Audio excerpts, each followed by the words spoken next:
السلام عليكم.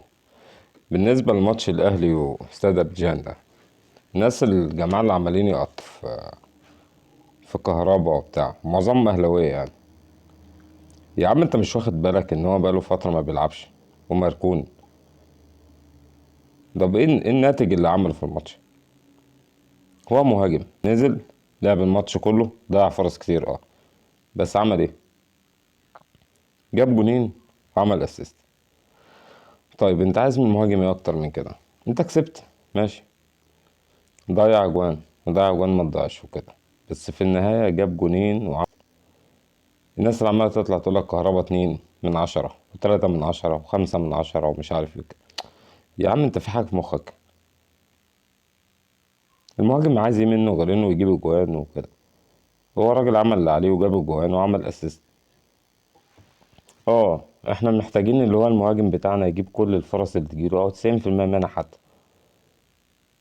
ماشي، بس شوية شوية هيجيب يعني. وانت ما تنساش اصلا ان هو مش الاساس بتاعك. الاساس بتاعك دلوقتي وسام.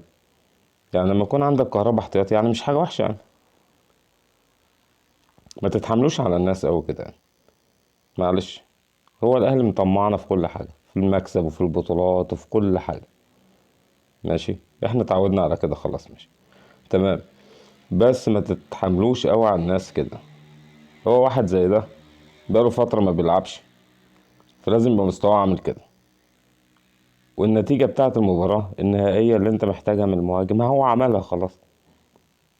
ونقول له شكرا ومتشكرين، وان شاء الله تبقى احسن وكده وخلاص.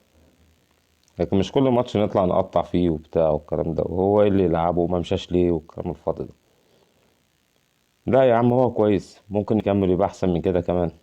ولو لعب ماتشات كتير ان شاء الله يبقى احسن من كده. بالنسبه لتقاطعكم في الشناوي ده عادي.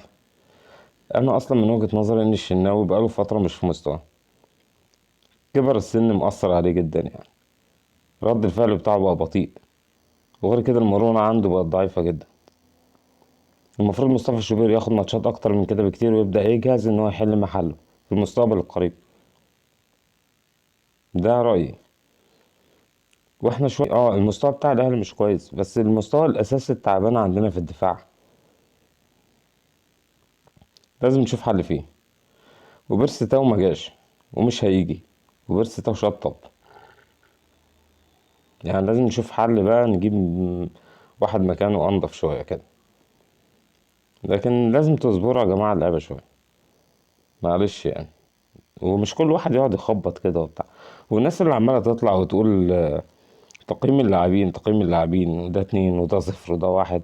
يا حبيبي تقييم اللاعبين بيبدأ من 5. اللاعب اللي انت محسيتش بيه المستوى قليل والكلام ده 5 خلاص. سيبك من جو رضا بعال بقى، ده 1 ده 0 ده مش عارف. مفيش الكلام ده كلام فاضي. هو بيبدأ من 5. التعبان بياخد 5. اللي ما شفتوش من 5 ل6 كده. المتوسط بيبدأ من 6 لحد 7. الحاجة الجامدة جدا والنجم العالي بقى اللي كده انت معاك من 8 ل9 ونص. وخلصت الحكاية على كده، ما نقعدش بقى نهرتل ونألف وبتاع والكلام ده. كل واحد يقعد بقى يورينا الحاجات الجميلة اللي بتطلع من دماغه. ده مش ناقص قرف أصلا. سلام.